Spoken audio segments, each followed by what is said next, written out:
What's up, everyone? I figure I'm going to do a walk around video showing the car, telling everyone what the motor is and what I've done to it. Had it for quite a few years.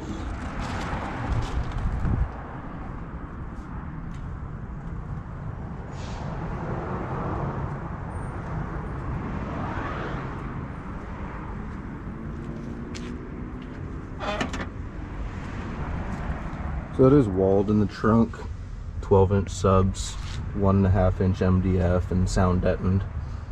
It's got a 15-gallon fuel cell and a 1-gallon fuel cell. It used to be a nitrous car, and everything's still here for the equipment. I could put the bottle back in and hook it up.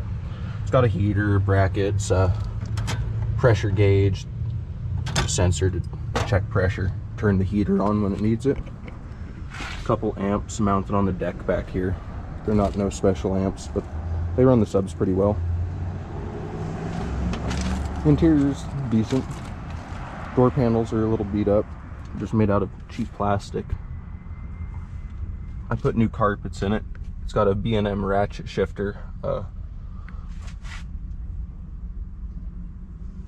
It's a Kirky road race aluminum seat. For the driver and the passenger, it's just an extra bucket seat out of some car. No roll cage, just a harness bar in the car. It's a universal one. Let me get over to the motor. It's a 7.5 liter Ford 460 big block. It's bored 60 thousandths over and has flat top pistons in it with valve reliefs cut in them. It's got a mild cam from Comp Cams and some valve springs. Other than that, it's a stock iron heads, stock cast iron block. I built the exhaust manifold for this car from the existing exhaust that was on it. It's 3-inch off of either side going into a T4 flange. It goes up and over the transmission. We're all on V-bands, so it's easy to take apart. I recently switched to a MSD BTM box, the boost timing master to pull timing, proportion to boost. The turbo is just a cheap GT45 eBay turbo with a cheap eBay wastegate. It makes about 8 to 10 pounds, doesn't have any boost creep or anything, seems to work pretty well. The exhaust is 3-inch all the way out the back with no mufflers. It's just got a resonator or two in it. Good shot of the back. I don't like how close the turbo is to the firewall because I can't fit a big downpipe, so I'll be probably moving the turbo position here pretty soon. It's using a water methanol injection kit from AEM. I don't use a water methanol mixture. I put straight methanol and run straight methanol through it. Gives me a lot better intake air temperatures. And it's running a blow-through Demon carburetor, the 650 CFM.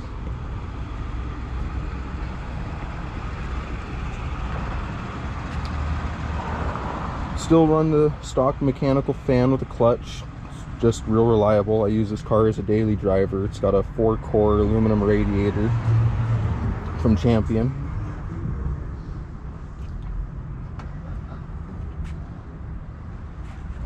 I did do some work to the suspension. It's got all double adjustable shocks all the way around. Upper and lower control arms are powder coated gold, along with the spindles and brake shield covers and support rods. It's a little dirty, but you get the idea. It's got an aftermarket Canon oil pan with crank scraper and gated baffles. It's got a transmission cooler with a fan on it.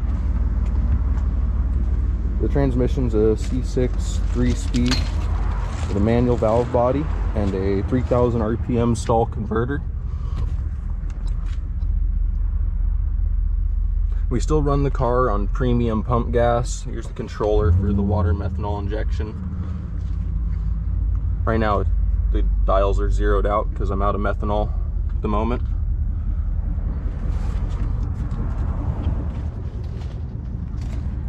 Right now it's got some cheap tires on it. They're small. I need to get a lot larger tires for the rear. It doesn't hook up that great.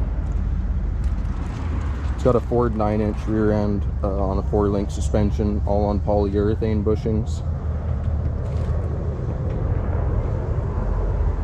I think that covers most of it.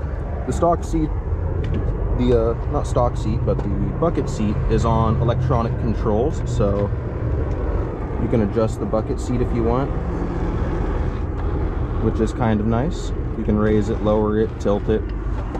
Kind of unique. A little heavy, but it is nice. And then I have the standard gauges. I have the oil pressure, temperature, air fuel ratio. Down there, that giant gauge is a boost gauge. That's what I had at the moment. RPM gauge. This car did not come with an RPM gauge. It came with a clock, a speedometer, and a fuel gauge. Everything else was just idiot lights. And we do have an Earl's billet inline fuel pump right here. It's all off of 6AN fuel lines. Need to upgrade that, but it seems to hold just fine. Does not run lean or anything. And it's got a MSD Pro billet magnetic pickup distributor. All mechanical ignition and everything. Nothing super fancy. We did cut holes in the hood to clear the hood scoop, and we have an intake for the turbo right here. It's just got a screen on it, and then we ended up cutting these holes just so it didn't melt the fiberglass hood scoop for the turbo housing. I believe that covers most of it. Take a look underneath. It's just a resonator or a glass pack muffler.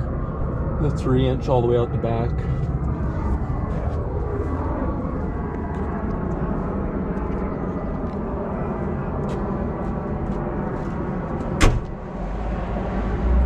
It does have a full stereo, but it's missing a couple speakers. Haven't been focused on stereo in a long time in this thing. When I first got it, it was something I wanted to do, but I'm moved away from that.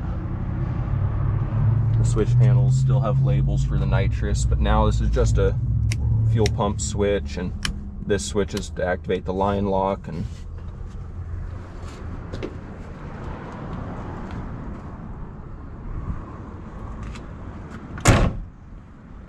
I believe that covers just about everything I've done to it.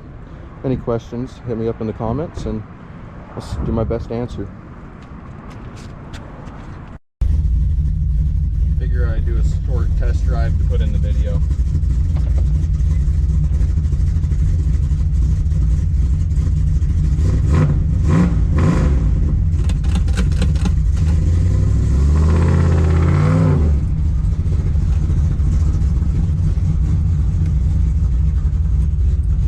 There's a bunch of cars on the road today, so can't do nothing spectacular.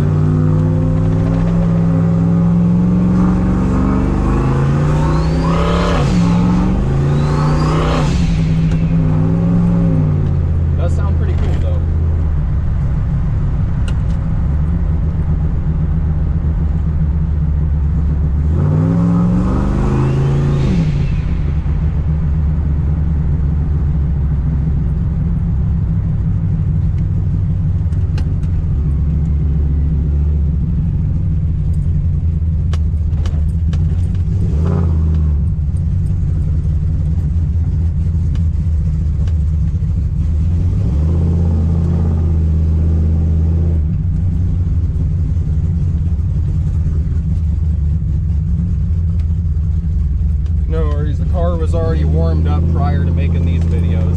It's up to temperature.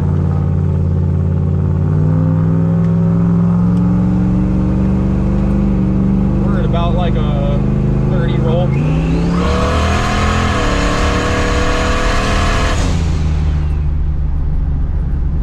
We only took it up to about 4,500 RPMs. It'll rev to about 6,000 with the springs and cam it's got in it.